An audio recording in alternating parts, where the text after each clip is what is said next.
बच्चे जेल में सड़ रहे हैं उनकी बात करने से डरता है, वो तुम्हारे वोट का हकदार नहीं है। मेरी बात को जानो आप।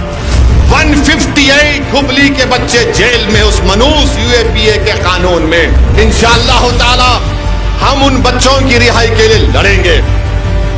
जो कुछ अल्लाह ने हमको दिया हम उसको इस्तेमाल करेंगे।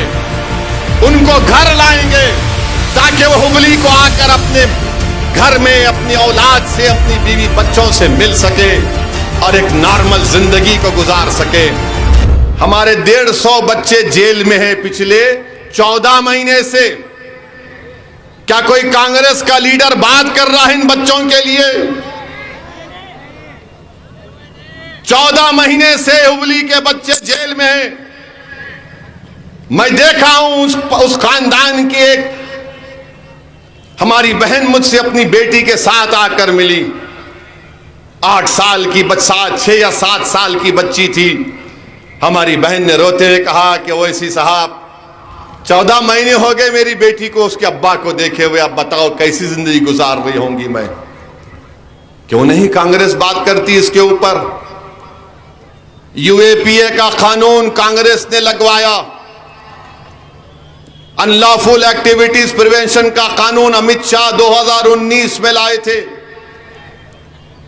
आप पार्लियामेंट का रिकॉर्ड उठाकर देखो, बल्कि आज घर को जाएंगे तो यूट्यूब पर डालो Owaisi speech in Lok Sabha on UAP amendment. Congress Amit Shah के साथ उस कानून को और खराब कर दी। मैं अपनी तकरीर में कांग्रेस के एमपी की तरफ से इशारा करके बोला कि अल्लाह तुमको जेल में डालेगा तो तुमको गरीबों की तकलीफ समझ में आएगी। अल्लाह तुमको जेल में सड़ाएगा तो तुमको मालूम होगा कि कैसी तकलीफ गरीबों को उठाना पड़ता। तो पूरे कांग्रेस के लीडर्स खड़े हो गए। एमपी हमको बोल रहे हैं आप। मिला क्यों, तुम क्या दूध के धुले हुए हैं? अरे तुमको क्या, तुम्हारे पार्टी को बोलते हम। आज आप देखो वो बच्चों की बेल नहीं हो रही है। यूएपीए का सबसे गलत कानून है, सख्त कानून है। पूरी दुनिया में ऐसा कानून नहीं है। न अमेरिका में है, न रशिया में है, न ग्रेट ब्रिटेन में है। अमेरिका के पेट्रियट एक्ट से बदतरीन यूएपीए का कानून है और उसको कानून लगा दिया गया।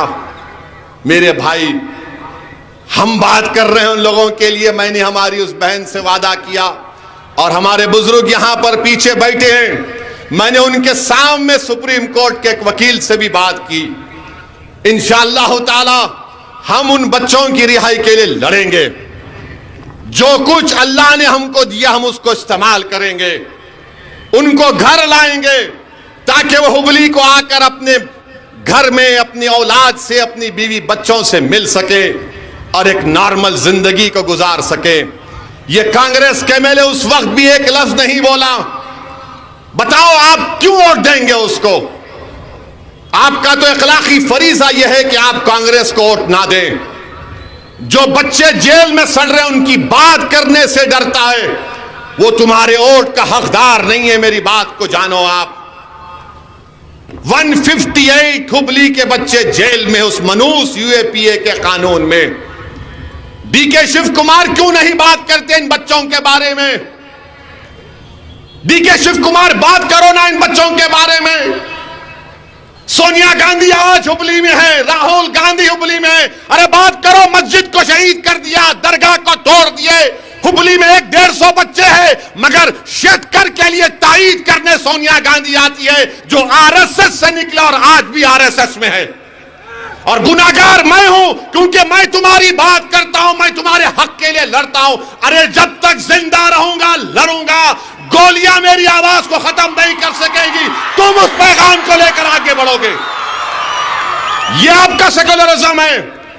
तुम ऐसे मुकाबला करोगे मोदी से, तुम ऐसे मुकाबला करोगे। मैडम सोनिया गांधी, मुझे उम्मीद नहीं थी आपसे कि आप एक आरएसएस के आदमी के लिए कैंपेन करने आएंगी। जगदीश शेट्टर तो आरएसएस से आया है। अफसोस का मुकाम है कि आइडियोलॉजी की लड़ाई में कांग्रेस नाकाम है और इल्जाम मुझ पर लगाते हैं। इनके जोकर इनके नौकर, इनके गुलाम, इनके दुम छल्ले। अरे तुम पूछना चाहिए था। मगर कांग्रेस का मामला यह है कि जो बीजेपी से निकल गया, इनके पास एक सर्टिफिकेट देने की दुकान है, यूं लगा देते तू सेक्युलर, बाकी के कम्युनल। अरे कांग्रेसियों, तो मुझे तुम्हारी सर्टिफिकेट की जरूरत नहीं है। मेरा सर्टिफिकेट तो मेरे मरने के बाद हशर के मैदान में अल्लाह देगा, नबी करीम सल्लल्लाहु अलैहि वसल्लम के सदक़े में मेरे सीधे हाथ में इंशाअल्लाह।